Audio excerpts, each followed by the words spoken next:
cet échange de vues sous le slogan Meilleur ensemble. Je donne maintenant la parole à la vice-secrétaire générale des Nations Unies, Madame Amina Mohamed.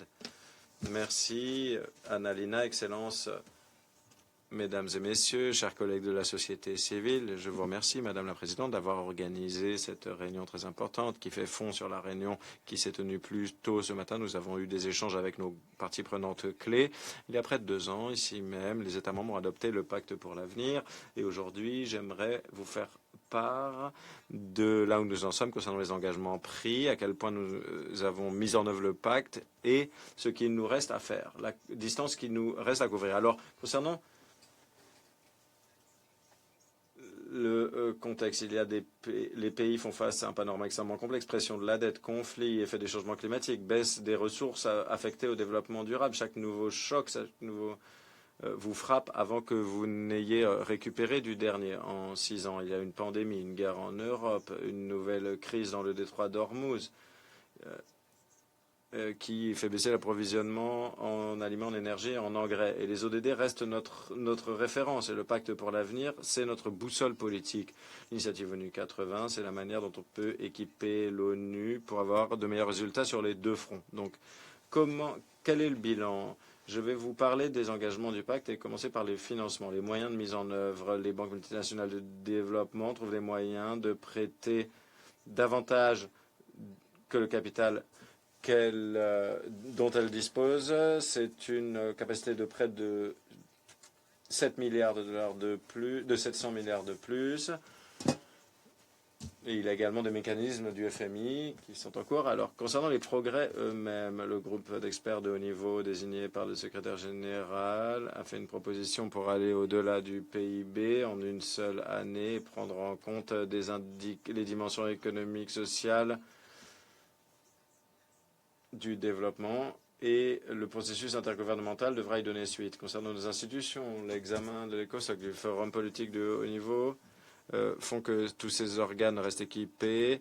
Je remercie les co-facilitateurs, représentants de Malte et de la Barbade, de leur travail au niveau des pays. Et concernant les effets, sous la houlette des coordonnateurs résidents, les équipes de pays de l'ONU utilisent le pacte en tant que cadre concret pour mettre en correspondance les priorités nationales avec les efforts d'accélération de mise en œuvre des ODD dans plusieurs pays. Les cadres de coopération sont fidèles aux engagements sur le financement, la protection sociale, la transformation numérique et la réforme des institutions. Sur les générations futures, les équipes de pays épaulent le gouvernement pour intégrer la pensée à long terme dans les interventions, pour fournir une assistance concernant la prospective stratégique et l'adoption de législation pour mieux prendre en compte les générations actuelles et futures. Sur la transformation numérique, l'ONU vient de terminer son premier dialogue mondial sur l'intelligence artificielle et le pacte numérique mondial oriente les efforts nationaux pour élargir les infrastructures numériques, pour combler le fossé numérique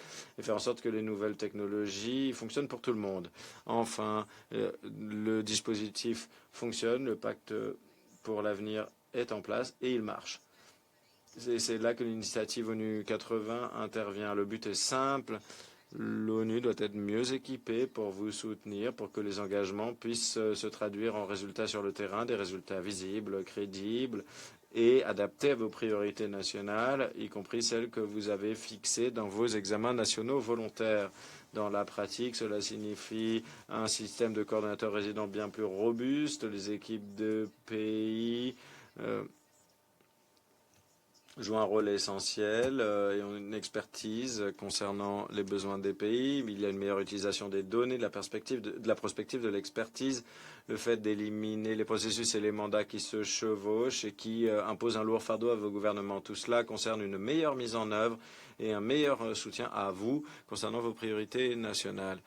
Excellence, les gouvernements ne peuvent pas réaliser ce programme seuls et la bonne nouvelle, c'est qu'ils choisissent le plus souvent de ne pas le faire dans plusieurs régions. Les pays ouvrent leurs examens nationaux volontaires à la société civile, aux entreprises, aux collectivités locales, aux cercles universitaires et à la jeunesse pour tirer parti de leur expertise et de leur expérience dans leur pays. Et le panorama qui émerge, c'est qu'on a une appropriation au niveau national qui s'ancre, qui est bien plus complet. L'application du principe de responsabilité augmente et on commence à avoir des efforts à l'échelle de l'ensemble des sociétés. En guise de conclusion, voilà ce que j'aimerais vous dire. Le pacte évoluera à la vitesse à laquelle nous irons, vos politiques, vos investissements, votre volonté de faire part de ce qui fonctionne. Voilà ce qui est important. Et les engagements que vous prenez ici deviennent des progrès concrets que nous avons promis à nos peuples il y a 2 ans. Et donc, lors de la table ronde d'aujourd'hui, je vous demande de ne pas vous limiter. Dites-nous ce qui fonctionne pour que d'autres puissent s'en inspirer. Dites-nous ce qui vous bloque pour que nous puissions dégager le passage. Et dites-nous comment nous pouvons appuyer vos besoins. Soyez le plus précis possible. Plus vous êtes précis, plus nous pourrons y donner suite et agir. J'attends avec intérêt d'entendre vos points de vue concernant le chemin qui nous attend avant 2030 et au-delà. Merci à la vice-secrétaire générale d'avoir planté le décor de manière si précise et nous avoir dit où nous en sommes concernant la mise en œuvre, mais également ce sur quoi nous travaillons dans le cadre de l'initiative